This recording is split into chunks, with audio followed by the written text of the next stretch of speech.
Trends and issues in ICT, Information Communication Technology ആണ് mobile communication services. Mobile communication അല്ലെങ്കിൽ mobile computing എന്ന് പറഞ്ഞിട്ടുണ്ടെങ്കിൽ that's A technology. കമ്പ്യൂട്ടിങ്ങിൻ്റെ പ്രത്യേകത എന്താണെന്ന് വെച്ചാൽ നമ്മൾ മൂവ് ചെയ്യുന്ന സമയത്ത് നമ്മൾ മൂവ് ചെയ്യുന്ന സമയത്ത് ഡാറ്റ ട്രാൻസ്ഫർ ചെയ്യാനും റിസീവ് ചെയ്യാനും സഹായിക്കുന്നതാണ് മൊബൈൽ കമ്മ്യൂണിക്കേഷൻ എന്ന് പറയുന്നത് കേട്ടോ. അപ്പോൾ നമ്മൾ സഞ്ചരിക്കുന്ന സമയത്ത് ഇപ്പം നമുക്ക് യൂസ് ചെയ്യുന്ന ഫോണുകൾ, നമ്മൾ യൂസ് ചെയ്യുന്ന ടാബ്, ലാപ്ടോപ്പ് ഇതെല്ലാം എന്താണ് മൊബൈൽ കമ്മ്യൂണിക്കേഷനാണ്. അതായത് മൂവ് ചെയ്യുന്ന സമയത്ത് നമുക്ക് ഡാറ്റ ട്രാൻസ്ഫർ ചെയ്യാനും റിസീവ് ചെയ്യാനും സഹായിക്കുന്നു. അതിനാണ് മൊബൈൽ കമ്മ്യൂണിക്കേഷൻ എന്ന് പറയുന്നത്. അപ്പോൾ അതിങ്ങനെയൊക്കെയാണ് മൂവ് ചെയ്യുന്ന സമയത്ത് നമുക്ക് ഡാറ്റ ട്രാൻസ്ഫർ ചെയ്യാൻ സഹായിക്കുന്ന ടെക്നോളജികൾ, സേവനങ്ങൾ ഏതൊക്കെയെല്ലാം?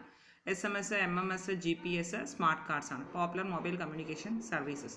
അതിൽ first one SMS, short message service. നമുക്ക് എല്ലാവർക്കും അറിയാം, നമ്മൾ SMS അയക്കുന്ന ആളുകളുമാണ് അല്ലേ.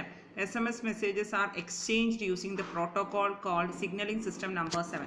SS7 എന്ന് പറയുന്ന പ്രോട്ടോകോളിൻ്റെ സഹായത്തോടെയാണ് മൊബൈൽ SMS-ൽ മെസ്സേജസ് എക്സ്ചേഞ്ച് ചെയ്യാൻ സഹായിക്കുന്നത്. SMS-ൻ്റെ പ്രത്യേകത എന്താണെന്ന് വെച്ചിട്ടുണ്ടെങ്കിൽ ഒരു മൊബൈൽ കമ്മ്യൂണിക്കേഷൻ സിസ്റ്റമാണ്. ദാറ്റ് ഈസ് ചെറിയ ചെറിയ മെസ്സേജസ് സെൻഡ് ചെയ്യാൻ സഹായിക്കുന്ന ഒരു മൊബൈൽ കമ്മ്യൂണിക്കേഷൻ സിസ്റ്റമാണ് SMS. നമ്മൾ ഫോണിൽ കൂടെ അയക്കുന്ന മെസ്സേജസ്, ടെക്സ്റ്റ് മെസ്സേജസ്. അപ്പോൾ ഈ SMS-ൻ്റെ പ്രത്യേകത എന്താണെന്ന് വെച്ചാൽ അവിടെ നമുക്കൊരു ലിമിറ്റ് ഉണ്ട്. 160 ക്യാരക്ടേഴ്സ് വരെ മാത്രമേ നമുക്ക് മെസ്സേജ് സെൻഡ് ചെയ്യാൻ പറ്റുകയുള്ളൂ. അതിൽ കൂടുതൽ ക്യാരക്ടേഴ്സ് നമുക്ക് സെൻഡ് ചെയ്യാൻ പറ്റുകയില്ല. അപ്പോൾ നമ്മൾ അയക്കുന്ന മെസ്സേജസ് നമ്മുടെ സിസ്റ്റത്തിൽ നിന്ന് അല്ലെങ്കിൽ നമ്മുടെ ഫോണിൽ നിന്ന് എവിടെ പോകുന്നു? SMSC, അതായത് ഷോർട്ട് മെസ്സേജ് സർവീസ് സെൻറ്റർ എന്ന് പറയുന്ന ഒരു സെർവർ ഉണ്ട്. ആ സെർവറിൽ പോയിട്ട് അവിടെ സ്റ്റോർ ചെയ്തിട്ടാണ് അത് എന്ത് ചെയ്യുന്നത്? അത് ഫോർവേഡ് ചെയ്യപ്പെടുന്നത്. ഇനി ചില സമയത്താണെങ്കിൽ എന്ത് ചെയ്യുന്നു? അപ്പോൾ നമ്മൾ അയക്കുന്ന റിസീവർ അവിടെ ആ മെസ്സേജ് ഇല്ല എന്നുണ്ടെങ്കിൽ സംടൈംസ് എന്ത് ചെയ്യുന്നു? അത് ഓട്ടോമാറ്റിക്കലി തന്നെ എന്ത് ചെയ്യുന്നു? അത് റീട്രൈ ചെയ്യുന്നു. ഇനി ചില സമയത്താണെങ്കിൽ ഇത് forward and forget method use ചെയ്യുന്നത്. എന്താ വെച്ചാൽ എന്ത് ചെയ്യുന്നു?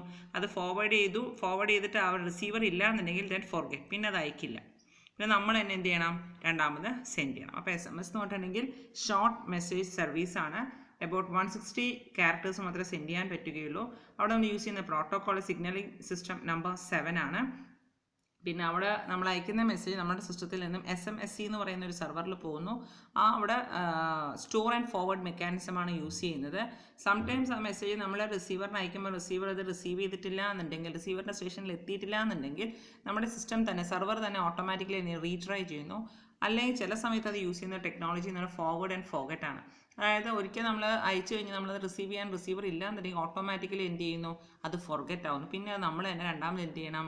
ആ മെസ്സേജ് രണ്ടാമത് സെൻഡ് ചെയ്യണം. അതാണ് SMS. അപ്പോൾ SMS-ൽ നമ്മൾ പരിമിതി പറഞ്ഞു, ദാറ്റ് ഇസ് മാക്സിമം 160 ക്യാരക്ടേഴ്സ്. അത് ടെക്സ്റ്റ് മെസ്സേജ് മാത്രമേ സെൻഡ് ചെയ്യാൻ പറ്റുള്ളൂ. അതേസമയം MMS എന്ന് പറഞ്ഞാൽ മൾട്ടിമീഡിയ മെസ്സേജ് സർവീസ് എന്ന് പറയും. അപ്പോൾ MMS-ൻ്റെ പ്രത്യേകത എന്താണെന്ന് വെച്ചാൽ ഇവിടെ നമുക്ക് എന്തൊക്കെ അയക്കാൻ പറ്റും? നമുക്ക് ഗ്രാഫിക്സ്, ചിത്രങ്ങൾ അയക്കാം, ടെക്സ്റ്റ് അയക്കാം, മ്യൂസിക് അയക്കാം, വീഡിയോ ക്ലിപ്സ് അയക്കാം. ഇതിനെല്ലാം നമുക്ക് എന്തില്ല? പരിമിതികളില്ല. അങ്ങനെ യൂസ് ചെയ്യുന്നതാണ് MMS service. MMS multimedia messaging service ആണ്. It is use to send and receive multimedia content. Mobile ഫോണിൻ്റെ സഹായത്തോടെ മൾട്ടിമീഡിയ കണ്ടന്റ് അയക്കാൻ സഹായിക്കുന്ന ഒരു ടെക്നോളജിയാണ് അല്ലെങ്കിൽ ഒരു സർവീസാണ് MMS എന്ന് പറയുന്നത്.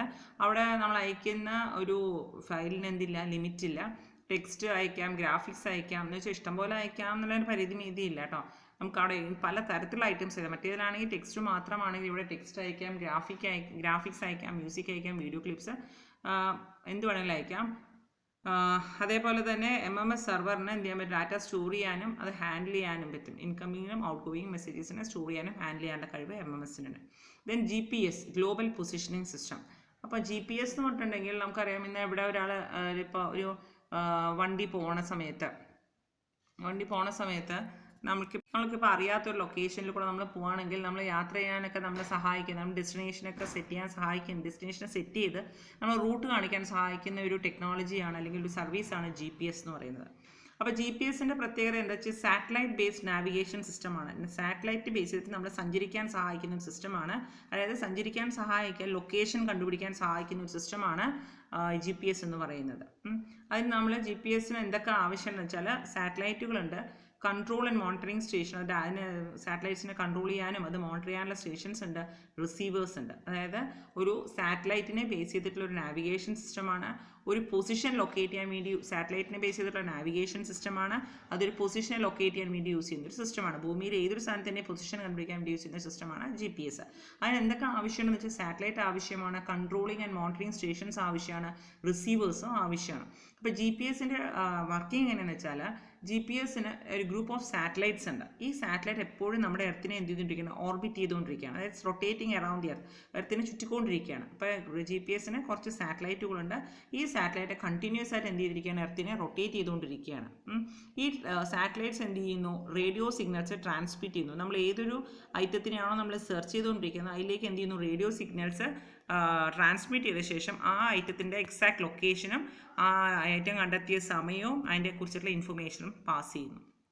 അപ്പോൾ GPS-ന് എന്തൊക്കെയുണ്ടെന്ന് വെച്ചിട്ടുണ്ടെങ്കിൽ ഭൂമിയിലെ ഏതൊരു സാധനത്തിൻ്റെയും ലൊക്കേഷൻ കണ്ടുപിടിക്കാൻ വേണ്ടി യൂസ് ചെയ്യുന്ന സിസ്റ്റമാണ് GPS. It consist of satellites ആണ്. കൺട്രോളിങ് മോണിറ്ററിംഗ് സ്റ്റേഷൻസും റിസീവേഴ്സും ഉണ്ട്. അതിന് ഗ്രൂപ്പ് ഓഫ് സാറ്റലൈറ്റ്സ് കണ്ടിന്യൂസ് ആയിട്ട് എർത്തിനെ റൊട്ടേറ്റ് ചെയ്തുകൊണ്ടിരിക്കുകയാണ്. ഈ സാറ്റലൈറ്റ്സ് എന്ത് ചെയ്യും, റേഡിയോ സിഗ്നൽസ് ആണ് ട്രാൻസ്മിറ്റ് ചെയ്യുന്നത്. ഏതൊരു സ്ഥലത്തേക്കാണോ അത് ട്രാൻസ്മിറ്റ് ചെയ്ത് ആ സാധനത്തിൻ്റെ ഐറ്റവും ലൊക്കേഷനും അതിൻ്റെ ടൈമും ഒക്കെ അതിൻ്റെ കണ്ടുപിടിക്കാൻ നമ്മളെ സഹായിക്കുന്നു. Mainly use for vehicle fleet tracking by transporting companies to track the movement of the truck. അവരുടെ ട്രക്ക് വലിയ ഇപ്പോൾ കാറുകളൊക്കെ കയറ്റി വലിയ കണ്ടെയ്നർ ലോറീസൊക്കെ വരുമല്ലോ, വണ്ടികളൊക്കെ കയറ്റിയില്ല. അപ്പോൾ അവരുടെ മൂവ്മെൻറ്റ്, അവർ ഏത് ലൊക്കേഷനിലാണ് പോകുന്നത്, ഇപ്പോൾ അവർ എവിടെ എത്തി, അതിനെക്കുറിച്ചിട്ടുള്ള ലൊക്കേഷൻസ്, അതിൻ്റെ ട്രാക്ക് മനസ്സിലാക്കാൻ സഹായിക്കുന്നു. അതേപോലെ ഡ്രൈവേഴ്സിന് വണ്ടി നമ്മൾ അറിയാത്തൊരു സ്ഥലം ഡ്രൈവ് ചെയ്ത് പോകുന്ന സമയത്ത് നമ്മൾ വഴി കണ്ടുപിടിക്കാൻ നമ്മളെ സഹായിക്കുന്നു. മാത്രമല്ല എയർക്രാഫ്റ്റ് നാവിഗേഷന്, ഓയിൽ എക്സ്പ്ലോറേഷന്, ഫാമിങ്ങിന്, അറ്റ്മോസ്ഫിയറിക് സ്റ്റഡീസിനെല്ലാം നമ്മൾ ആരെ യൂസ് ചെയ്യുന്നു, GPS-നെ യൂസ് ചെയ്യുന്നു. ദെൻ സ്മാർട്ട് കാർഡ് എന്ന് പറഞ്ഞാൽ ഒരു പ്ലാസ്റ്റിക് കാർഡാണ് embedded with a computer chip that stores and transacts data. ഒരു പ്ലാസ്റ്റിക് കാർഡാണ് സ്മാർട്ട് കാർഡ് എന്ന് പറയുന്നത്. ആ സ്മാർട്ട് കാർഡിൻ്റെ അകത്ത് എന്തുണ്ട്, ഒരു ചിപ്പ് ഉണ്ട്. ആ ചിപ്പിലാണ് ഡാറ്റ സ്റ്റോർ ചെയ്യുന്നത്. നമ്മുടെ ATM കാർഡ് ഒരു സ്മാർട്ട് കാർഡാണ് കേട്ടോ. അപ്പോൾ smart card is a plastic കാർഡാണ്. That consist of a computer chip ഉണ്ട്. ആ ചിപ്പിൽ എന്താണ് ഡാറ്റ സ്റ്റോർ ചെയ്യാനും ട്രാൻസ്ഫർ ചെയ്യാനും സഹായിക്കുന്നു. ഈ സ്മാർട്ട് കാർഡിൻ്റെ യൂസ് എന്താണെന്ന് വെച്ചാൽ, ഇപ്പോൾ നമ്മൾ ഇത്രയും നമുക്ക് പൈസകൾ കൊണ്ട് നടക്കേണ്ട ആവശ്യമില്ല. നമ്മൾ ATM ഏത് സ്ഥലത്താണോ നമുക്ക് എത്തിയിട്ടാണോ പൈസ അവിടെ വെച്ചിട്ട് നമുക്ക് അത്യാവശ്യമുള്ള ഒരു പരിധി വരെയുള്ള പൈസ നമുക്ക് എന്ത് ചെയ്യാൻ പറ്റും, ATM വഴി നമുക്ക് ഡാറ്റ എടുക്കാൻ പറ്റും. So the advantage of using smart, it is secure ആണ്. മാത്രമല്ല it is intelligent and easy to carry. പൈസ കൊണ്ട് നടക്കുന്ന പോലെ നമ്മൾ പേടിക്കേണ്ട ആവശ്യമുള്ള ഒരു കാർഡാണ്, നമുക്ക് കൊണ്ടു നടക്കാൻ സൗകര്യമാണ്. ഈ സ്മാർട്ട് കാർഡ് ടെക്നോളജിയുടെ അകത്ത് യൂസ് ചെയ്യുന്ന സിമ്മാണ്. നമ്മുടെ ഫോണിലൊക്കെ യൂസ് ചെയ്യുന്ന സിമ്മാണ് അതിൻ്റെ അകത്ത് യൂസ് ചെയ്യുന്നത്. For GSM phone system. SIM എന്ന് പറഞ്ഞിട്ടുണ്ടെങ്കിൽ സബ്സ്ക്രൈബർ ഐഡൻറ്റിറ്റി മോഡൽ, ഒരു വ്യക്തിനെ ഐഡൻറ്റിഫൈ ചെയ്യാൻ വേണ്ടി യൂസ് ചെയ്യുന്ന ഒരു ചിപ്പാണ് സിം. അടുത്ത ടോപ്പിക്കാണ് mobile operating system. Mobile operating system എന്ന് പറഞ്ഞിട്ടുണ്ടെങ്കിൽ മൊബൈൽ ഡിവൈസസിൽ ഉള്ള ഓപ്പറേറ്റിംഗ് സിസ്റ്റമാണ് മൊബൈൽ ഓപ്പറേറ്റിംഗ് സിസ്റ്റം. മാത്രമല്ല ഇപ്പോൾ നമ്മൾ കൊണ്ടു നടക്കാൻ പറ്റുന്ന ഡിവൈസുകളിൽ യൂസ് ചെയ്യുന്ന operating system movable device, mobile phone എന്ന് അല്ല, മൂവബിൾ ഡിവൈസസ്, നമ്മൾ കൊണ്ടു നടക്കാൻ പറ്റുന്ന ഡിവൈസസിൽ യൂസ് ചെയ്യുന്ന ഓപ്പറേറ്റിംഗ് സിസ്റ്റമാണ് mobile operating system. Mobile operating system എന്ത് ചെയ്യുന്നത് വെച്ചാൽ, നമ്മുടെ കമ്പ്യൂട്ടറിലെ ഓപ്പറേറ്റിംഗ് സിസ്റ്റം എന്ത് ചെയ്യുന്നു, കമ്പ്യൂട്ടറിൻ്റെ ഫംഗ്ഷനുകൾ, ബേസിക് ഫംഗ്ഷനുകളായ, അതായത് നമ്മൾ സിസ്റ്റത്തിൽ ഓപ്പറേറ്റിംഗ് സിസ്റ്റം ഉണ്ടെങ്കിൽ മാത്രമേ, നമ്മുടെ ലാപ്പിൽ ഓപ്പറേറ്റിംഗ് സിസ്റ്റം ഉണ്ടെങ്കിൽ മാത്രമേ മറ്റേത് പ്രോഗ്രാമും നമുക്ക് എന്ത് ചെയ്യാൻ പറ്റുള്ളൂ, ആക്ടിവേറ്റ് ചെയ്യാൻ പറ്റുള്ളൂ, റൺ ചെയ്യാനും ഒക്കെ പറ്റുകയാണെങ്കിൽ നമുക്ക് ബേസിക്കായിട്ട് എന്ത് വേണം, ഓപ്പറേറ്റിംഗ് സിസ്റ്റം വേണം. അതേപോലെ തന്നെ ഒരു മൊബൈലിനാണെങ്കിലും എന്ത് വേണം, മൊബൈൽ ഓപ്പറേറ്റിംഗ് സിസ്റ്റം വേണം. ഈ മൊബൈൽ ഓപ്പറേറ്റിംഗ് സിസ്റ്റമാണ് മൊബൈൽ ഫോണിൻ്റെ ഹാർഡ്വെയർ, അതിൻ്റെ മൾട്ടിമീഡിയ ഫങ്ഷൻസ്, ഇൻ്റർനെറ്റ് കണക്ടിവിറ്റി, ഇതെല്ലാം നമ്മൾ മാനേജ് ചെയ്യുന്നത് ഈ മൊബൈൽ ഓപ്പറേറ്റിംഗ് സിസ്റ്റമാണ്. അത് ലാപ്പിലാണെങ്കിലും ശരി, സിസ്റ്റത്തിലാണെങ്കിലും, ഇപ്പോൾ ഡെസ്ക്ടോപ്പ് കമ്പ്യൂട്ടറിലാണെങ്കിലും ശരി, ആദ്യം ഒരു സിസ്റ്റം ബൂട്ട് ചെയ്യുന്ന സമയത്ത് ആദ്യം ആക്ടിവേറ്റ് ആവുന്ന ഒരു സോഫ്റ്റ്വെയർ ആണ് ഓപ്പറേറ്റിംഗ് സിസ്റ്റം എന്ന് പറയുന്നത്. ഈ ഓപ്പറേറ്റിംഗ് സിസ്റ്റം ഇൻസ്റ്റാൾ ചെയ്താൽ മാത്രമേ മറ്റെല്ലാ ഫംഗ്ഷനും മറ്റെല്ലാ പ്രോഗ്രാമിനും എന്ത് ചെയ്യാൻ പറ്റുള്ളൂ, ആക്റ്റീവ് ആക്കാൻ പറ്റുള്ളൂ. ഓപ്പറേറ്റിംഗ് സിസ്റ്റമാണ് ഈ സിസ്റ്റത്തിൽ ആദ്യം റൺ ആവുന്ന ഒരു software. So this mobile operating സിസ്റ്റമാണ് നമ്മുടെ കമ്പ്യൂട്ടറിൻ്റെ ഹാർഡ്വെയറും മൾട്ടിമീഡിയ ഫംഗ്ഷൻസും ഇൻ്റർനെറ്റ് കണക്ടിവിറ്റിയും ഒക്കെ എന്ത് ചെയ്യുന്നത്, മാനേജ് ചെയ്യുന്നത്. ഈ ഒരു സോഫ്റ്റ്വെയറിൻ്റെ സഹായത്തോടെ മാത്രമേ എന്ത് ചെയ്യുന്നു, വിത്ത് അതർ അപ്ലിക്കേഷൻസിന് റൺ ചെയ്യാൻ പറ്റൂ. വിച്ച് ഇസ് എ സോഫ്റ്റ്വെയർ പ്ലാറ്റ്ഫോമാണ് which other application runs. Android എന്ന് പറയുന്ന ഓപ്പറേറ്റിംഗ് സിസ്റ്റം ഗൂഗിളുകാരുടെയാണ്. iOS എന്ന് പറയുന്ന ഓപ്പറേറ്റിംഗ് സിസ്റ്റം ഫ്രം ആപ്പിൾ കമ്പനിയുടെയാണ്. BlackBerry operating system from BlackBerry എന്ന് പറയുന്ന കമ്പനി. ആൻഡ് വിൻഡോ ഫോണിൻ്റെ ഓപ്പറേറ്റിംഗ് സിസ്റ്റം വന്നിട്ട് മൈക്രോസോഫ്റ്റുകാരുടെയാണ്. അപ്പോൾ ഓപ്പറേറ്റിംഗ് സിസ്റ്റം ഏതൊക്കെ കമ്പനിക്കാരുടെ എന്ന് മാത്രം പറയുന്നുള്ളൂ. Then Android operating system. അപ്പോൾ എന്താണ് ആൻഡ്രോയിഡ് ഓപ്പറേറ്റിംഗ് സിസ്റ്റം എന്ന് പറഞ്ഞിട്ടുണ്ടെങ്കിൽ, നമ്മുടെ മൊബൈൽ ഓപ്പറേറ്റിംഗ് സിസ്റ്റം മാത്രമേ പറഞ്ഞിട്ടുള്ളൂ, പക്ഷേ നമ്മുടെ ടെക്സ്റ്റിൽ ആൻഡ്രോയിഡ് ഓപ്പറേറ്റിംഗ് സിസ്റ്റം കൂടെ ഉണ്ട്. അവിടെ അതും കൂടെ ഒന്ന് നോക്കാം. അപ്പോൾ ആൻഡ്രോയിഡ് ഓപ്പറേറ്റിംഗ് സിസ്റ്റം ഇന്ന് ഏറ്റവും കൂടുതൽ നമ്മുടെ സ്മാർട്ട് ഫോണിൽ യൂസ് ചെയ്യുന്ന ഒരു ഓപ്പറേറ്റിംഗ് സിസ്റ്റമാണ് Android operating system. So Android operating system എന്ന് പറഞ്ഞാൽ it's A Linux based operating system mainly four touch screen devices. നമ്മുടെ നമ്മുടെ സ്കൂളിൽ എല്ലാ സിസ്റ്റവും എന്തിൽ ബേസ്ഡ് ആണ്? ലിനക്സ് ബേസ്ഡ് ആണ് അല്ലേ? ലിനക്സിൻ്റെ ബേസ്ഡ് ചെയ്തിട്ടുള്ള ഒരു ഓപ്പറേറ്റിംഗ് സിസ്റ്റമാണ് ആൻഡ്രോയിഡ്. അത് മെയിൻലി നമ്മൾ യൂസ് ചെയ്യുന്ന ടച്ച് സ്ക്രീൻ ഫോൺസുകളിലാണ് അല്ലേ? നമ്മൾ സാധാരണ 1110 പോലുള്ള സാധാരണ നോക്കിയുടെ ഫോണിലൊന്നും നമ്മൾ ആൻഡ്രോയിഡ് OS അല്ല യൂസ് ചെയ്യുന്നത്. സ്മാർട്ട് ഫോണിലാണ് മെയിൻലി ഇത് യൂസ് ചെയ്യുന്നത്. ടാബ്ലറ്റ് കമ്പ്യൂട്ടേഴ്സ്, അതായത് ടച്ച് സ്ക്രീന്, ആ സ്ക്രീന് നമുക്ക് സ്വൈപ്പ് ചെയ്യാം, ടാപ്പ് ചെയ്യാം, പിൻ ചെയ്യാം, ഇങ്ങനെ നമുക്ക് ഒന്നുകിൽ സ്വൈപ്പ് ചെയ്യാം അല്ലെങ്കിൽ 2 പ്രാവശ്യം കുത്തിയിട്ട് നമുക്കത് ഓപ്പൺ ചെയ്യാം. അങ്ങനെയൊക്കെ നമുക്ക് ടച്ച് ചെയ്യാൻ നമ്മളെ സഹായിക്കുന്നത് ഈ ആൻഡ്രോയിഡ് ബേസ്ഡ് ആയിട്ടുള്ള ഓപ്പറേറ്റിംഗ് സിസ്റ്റം ആയതുകൊണ്ടാണ്. പിന്നെ ആൻഡ്രോയിഡിൻ്റെ വേറൊരു പ്രത്യേകത വെച്ചാൽ അത് ഒരു യൂസർ ഫ്രീ ആണ്. അതായത് ഫ്രീ സോഫ്റ്റ്വെയർ ആയത് കാരണം ലിനക്സ് ഒരു ഫ്രീ സോഫ്റ്റ്വെയർ ആണല്ലോ. അത് ഫ്രീ ആയതുകൊണ്ട് യൂസറിന് എന്ത് ചെയ്യാൻ പറ്റും? അവരുടെ ഹോം സ്ക്രീൻസ് ഒക്കെ കസ്റ്റമൈസ് ചെയ്യാൻ പറ്റും. കസ്റ്റമൈസ് പറഞ്ഞാൽ എന്താ അർത്ഥം? യൂസറിന് ചേഞ്ചസ് വരുത്താൻ പറ്റും. Android allows users to customize their home screens. Android users Linux കേർണലാണ് യൂസ് ചെയ്യുന്നത്. ആൻഡ്രോയിഡിൻ്റെ അകത്ത് യൂസ് ചെയ്യുന്ന ഒരു ഇന്നർമോസ്റ്റ് പാർട്ടാണ് കേർണൽ എന്ന് പറയുന്നത്. ആൻഡ്രോയിഡ് യൂസ് ചെയ്യുന്നത് ലിനക്സ് കേർണലാണ്. അതിന് നല്ല പവർഫുൾ മെമ്മറി ഉണ്ട്, അതേപോലെ പ്രോസസ് മാനേജ്മെൻറ്റ് ഉണ്ട്, പവർഫുൾ മെമ്മറി ഉണ്ട്, പ്രോസസ് മാനേജ്മെൻറ്റ് ഉണ്ട്. മാത്രമല്ല പെർമിഷൻ ബേസ്ഡ് സെക്യൂരിറ്റി സ്ട്രക്ചർ ഉണ്ട്, ഓപ്പൺ സോഴ്സ് നേച്ചർ ഉണ്ട്. ഇതൊക്കെ ആൻഡ്രോയിഡ് ഫോണിൻ്റെ പ്രത്യേകതകളാണ് കേട്ടോ. ആൻഡ്രോയിഡ് യൂസേഴ്സ് ലിനക്സ് കേർണലാണ് യൂസ് ചെയ്യുന്നത്. നല്ല മെമ്മറി ഉണ്ട്, അതേപോലെ പ്രോസസ് മാനേജ്മെൻറ്റ് ഉണ്ട്, സെക്യൂരിറ്റി കൊടുക്കാനുള്ള കഴിവുണ്ട്, ഓപ്പൺ സോഴ്സ് നേച്ചറാണ്, യൂസറിന് കസ്റ്റമൈസ് ചെയ്യാൻ പറ്റും. പിന്നെ ആൻഡ്രോയിഡ് സോഫ്റ്റ്വെയർ ഡെവലപ്പിംഗ് കിറ്റ് ഉണ്ട്. അതെന്തിനാണെന്ന് വെച്ചിട്ടുണ്ടെങ്കിൽ ഈ ഗൂഗിൾ മാപ്പ്, ഫേസ്ബുക്ക് പോലെയുള്ള ആപ്ലിക്കേഷൻ ഡെവലപ്പ് ചെയ്യാൻ സഹായിക്കുന്ന ഒരു കിറ്റാണ് Android software development kit. Android software development കിറ്റിൻ്റെ സഹായത്തോടെ നമുക്ക് എന്തുണ്ടാക്കാം? ഗൂഗിൾ മാപ്പുകൾ, ഫേസ്ബുക്ക് ഒക്കെ ഉണ്ടാക്കാൻ പറ്റും. ആൻഡ്രോയിഡ് എന്ന് പറയുന്നത് ഒരു ഓപ്പൺ സോഴ്സ് നേച്ചറാണ്. ഓപ്പൺ സോഴ്സ് എന്ന് പറഞ്ഞാൽ ഫ്രീ ആണെന്നർത്ഥം. യൂസേഴ്സിന് സ്വന്തമായിട്ട് അത് കസ്റ്റമൈസ് ചെയ്യാനും ആപ്പുകൾ ഡെവലപ്പ് ചെയ്യാനും സഹായിക്കുന്ന ഒരു OS ആണ് ആൻഡ്രോയിഡ്. അപ്പോൾ അതുകൊണ്ട് തന്നെ നമുക്ക് എന്ത് ചെയ്യാൻ പറ്റും? ഡെവലപ്പേഴ്സിന് പ്രോഗ്രാം ഉണ്ടാക്കാനും ആപ്പുകൾ ഉണ്ടാക്കാനും ഒക്കെ സഹായിക്കുന്നു.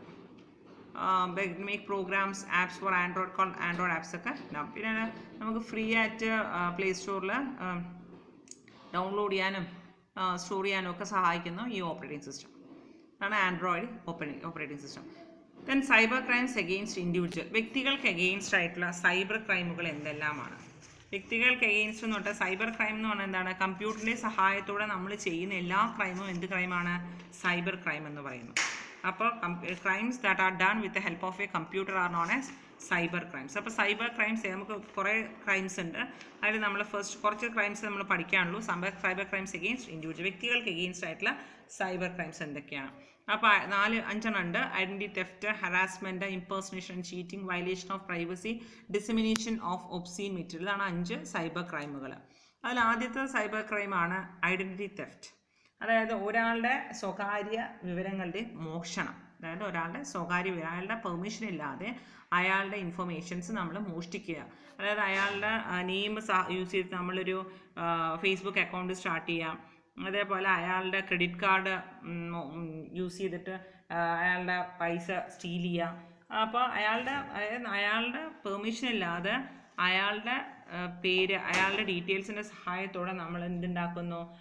ഗെയിൻ ഉണ്ടാക്കുകയാണെങ്കിൽ ബാങ്ക് അക്കൗണ്ട് ഉണ്ടാക്കുക, സോഷ്യൽ മീഡിയയിൽ അക്കൗണ്ട് ഉണ്ടാക്കുക, ബാങ്ക് അക്കൗണ്ടിൽ നിന്ന് പൈസ എടുക്കുക, അയാളുടെ ക്രെഡിറ്റ് കാർഡ് നമ്പർ യൂസ് ചെയ്തിട്ട് പൈസ കളക്ട് ചെയ്യുക. അയാളുടെ പെർമിഷൻ ഇല്ലാതെ അയാളുടെ ഡാറ്റ യൂസ് ചെയ്ത് ചെയ്യുന്ന എല്ലാ ക്രൈമും എന്താണ്? Cyber crime against identity theft. Identity സ്വകാര്യ വിവരങ്ങളുടെ മോഷണം. അതായത് വിത്തൗട്ട് യൂസിങ്, അയാളുടെ പെർമിഷൻ ഇല്ലാതെ അയാളുടെ നെയിം, ക്രെഡിറ്റ് കാർഡ് നമ്പർ, അയാളുടെ പേഴ്സണൽ ഡീറ്റെയിൽസ്, അതേപോലെ ഫേസ്ബുക്ക് അക്കൗണ്ട് സ്റ്റാർട്ട് ചെയ്തെല്ലാം cyber crime against that person ആണ്, ഐഡൻറ്റിറ്റി തെഫ്റ്റ് ആണ്. ദെൻ ഹറാസ്മെൻറ്റ് പറഞ്ഞാൽ എന്താണ്? ശല്യപ്പെടുത്തുക. അതായത് ഒരു വ്യക്തിനെ അയാൾ എന്ത് ചെയ്യുക?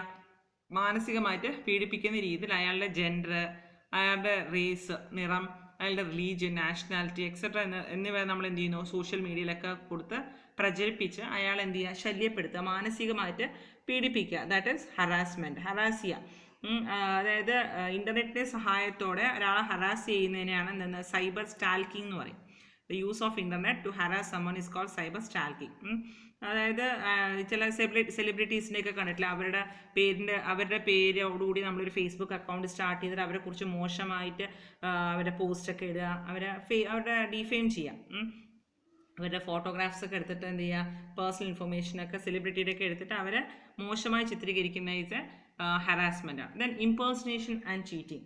ഇംപേഴ്സണേഷൻ ചീറ്റിംഗ് എന്ന് പറഞ്ഞിട്ട് ആൾമാറാട്ടം വഞ്ചനയും. ഇംപേഴ്സണേഷൻ മീൻസ് ആൾമാറാട്ടം നടത്തി അതിൽ വഞ്ചിക്കുകയും ചെയ്യാം.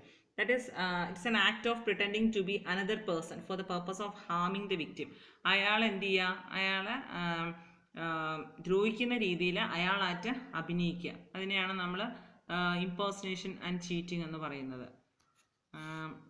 അതായത് ഇംപേഴ്സണേഷൻ ചീറ്റിംഗ് എന്ന് പറഞ്ഞാൽ ഒരു വ്യക്തി മറ്റൊരു വ്യക്തിയായിട്ട് അഭിനയിച്ചിട്ട് എന്ത് ചെയ്യുക, അയാളെ ദ്രോഹിക്കുന്ന രീതിയിൽ ചെയ്യുക. അത് നമ്മൾ ഈ ഒരു സിനിമയിലെ ഒരു വടക്കൻ സെൽഫി, ആ വടക്കൻ സെൽഫിയിൽ ചെയ്യുന്ന പ്രോസസ്സാണ് ഇംപേഴ്സണേഷൻ ആൻഡ് ചീറ്റിംഗ് എന്ന് പറയുന്നത്. അപ്പോൾ അവനായിട്ട് നായകനെ പോലെ വേറൊരാൾ അഭിനയിക്കുകയാണ്.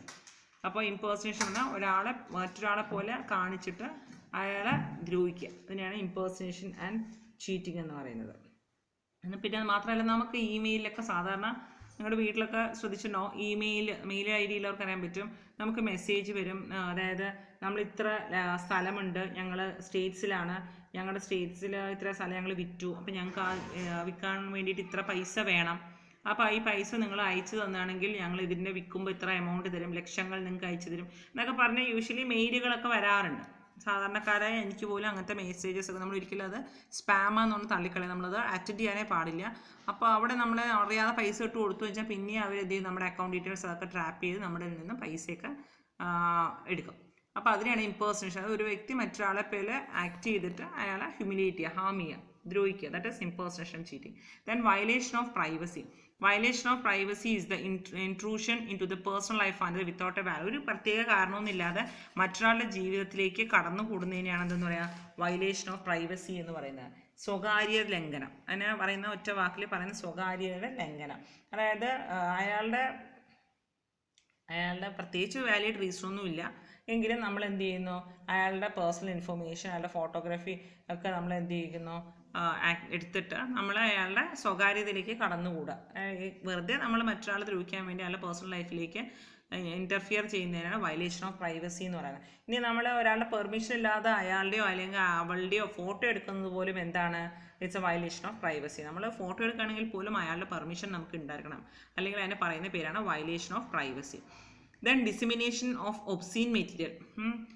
അതായത് പോർണോഗ്രഫി എന്ന് പറഞ്ഞിട്ടുണ്ടെങ്കിൽ ഇൻ്റർനെറ്റിൽ കൂടെ ഏറ്റവും കൂടുതൽ നടക്കുന്ന ഒരു കാര്യമാണ് പോർണോഗ്രഫി. അശ്ലീല പ്രചരണം. അതായത് ആവശ്യമില്ലാതെ എന്താണ് ഡിസ്ട്രിബ്യൂഷൻ, അതായത് ഇങ്ങനെയുള്ള അശ്ലീലമായിട്ടുള്ള ഫോട്ടോസ് അതേപോലെ വീഡിയോസ് പോസ്റ്റ് ചെയ്യുകയും ഡിസ്ട്രിബ്യൂട്ട് ചെയ്യുകയും ചെയ്യുന്നത് ഒരു സ്വാഭാവിക കാര്യമായിട്ട് ഇന്ന് വന്നിരിക്കുകയാണ്. That is A cyber crime. അതൊരു സൈബർ ക്രൈം ആണ്. അതായത് ഡിസ്ട്രിബ്യൂഷൻ അതിൻ്റെ പോസ്റ്റിങ്ങും എന്ന് പറയുന്നത് ഇറ്റ് ഇസ് എ ക്രൈമാണ്. അപ്പം ഇങ്ങനെ ക്രൈം ചെയ്യുന്നതുകൊണ്ട് എന്താ കുഴപ്പമെന്ന് വെച്ചിട്ടുണ്ടെങ്കിൽ, ഇങ്ങനെയുള്ള കാര്യങ്ങൾ അഡോളസൻസ്, അതായത് നിങ്ങളെപ്പോലെയുള്ള ടീനേജുകളെ എന്ത് ചെയ്യുന്നു, അവരെ മിസ്ഗൈഡ് ചെയ്യുന്നു, അവരെ നേരാമണ്ണം നടത്തുന്നതിൽ നിന്നും അവരെ പിന്തിരിക്കുകയാണ്. നല്ലൊരു രീതിയിലുള്ള ഗൈഡൻസ് അല്ല കിട്ടുക, നിങ്ങൾക്ക് നെഗറ്റീവായിട്ടുള്ളൊരു ഗൈഡൻസ് ആയിരിക്കും അതിൽ നിന്ന് കിട്ടുക. പെട്ടെന്ന് എങ്ങനെ പൈസ ഉണ്ടാക്കാം, അങ്ങനെ എങ്ങനെ റിച്ച് ആവാം, അതിനെക്കുറിച്ചിട്ടുള്ളൊക്കെ വെറുതെ ഓരോ വീഡിയോസ് ഇടും. നമ്മൾ സാധാരണക്കാർ അതിലേക്കൊക്കെ കുടുങ്ങും. അപ്പോൾ ഡിസിമിനേഷൻ ഓഫ് ഒബ്സീൻ മെറ്റീരിയൽ എന്ന് പറഞ്ഞിട്ടുണ്ടെങ്കിൽ ദാറ്റ് ഈസ് അശ്ലീല പ്രചരണം, അതായത് ഡിസ്ട്രിബ്യൂഷനും പോസ്റ്റിംഗ് ഓഫ് ദിസ് ഒബ്സീൻ ആയിട്ടുള്ള മെറ്റീരിയലിൻ്റെ ഡിസ്ട്രിബ്യൂഷനും പോസ്റ്റിങ്ങും ഒക്കെ it's also A cyber crime.